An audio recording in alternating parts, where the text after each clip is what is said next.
Mrunal Kumar Jagdish Chandra Panchal Bharatiya Janata party દ્વારા કવાંટ જિલ્લા પંચાયતના ઉમેદવાર તરીકે મને પાર્ટીએ જાહેર કરેલ છે। મારું નામ પંચાલ ભાવેશ કુમાર ગોવિંદભાઈ, હું કવાંટ તાલુકામાં ભારતીય જનતા પાર્ટી દ્વારા કવાંટ તાલુકા પંચાયત સીટ માટે મારી પસંદગી કરવામાં આવેલી છે। કવાંટમાં ભારતીય જનતા પાર્ટી દ્વારા કરોડો રૂપિયાના કામો કરવામાં આવ્યા છે અને લાભાર્થીઓને પૂરેપૂરો લાભ પણ આપવામાં આવ્યો છે।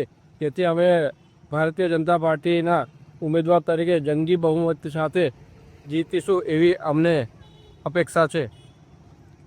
હું 20 વર્ષથી પત્રકાર પણ છું અને ભારતીય જનતા પાર્ટીનો કાર્યકર્તા પણ છું, જેથી હું હવેથી મને સમસ્યાઓ ખબર છે કે કવાંટ તાલુકામાં કઈ અમુક સમસ્યાઓ છે કે સમસ્યાનો હું જીતીને આ નિરાકરણ લાવવા માટેના પ્રયત્નો હાથ ધરીશ। આમ આદમી પાર્ટી દ્વારા ખોટા પ્રચારો કરવામાં આવી રહ્યા છે અને આદિવાસી સમાજમાં ખોટા પ્રચારો કરીને તેઓને ભડકાવવાની કોશિશ કરી રહ્યા છે, પરંતુ ભારતીય જનતા પાર્ટી દ્વારા લોકહિત માટે અને પ્રજા માટે ખૂબ જ મોટા કાર્યો હાથ ધરવામાં આવેલા છે। તેથી અમને લોકો પર વિશ્વાસ છે કે અમોને કવાંટ તાલુકામાં તમામ બેઠકો પર ભવ્ય વિજય મેળવીશું તેવી અમને આશા છે।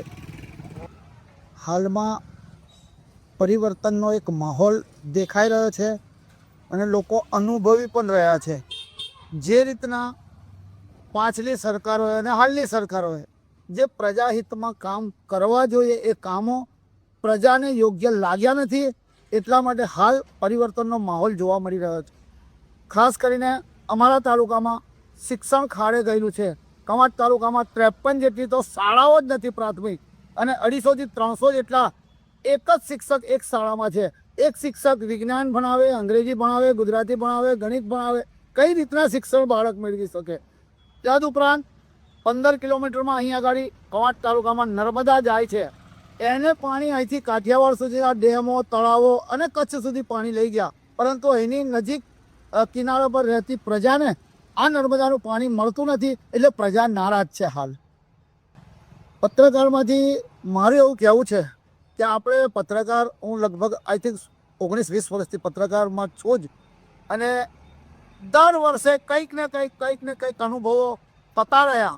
તે વખતે અમને એવું લાગ્યું કે આ વસ્તુમાં આપણે પડીને આપણે કંઈક સુધારી શકીએ એમ છે, અને મારું તો એવું કહેવું છે દરેક પત્રકારે રાજનીતિ કરવી જોઈએ। પોતાનું પ્રોફેશન તો બરાબર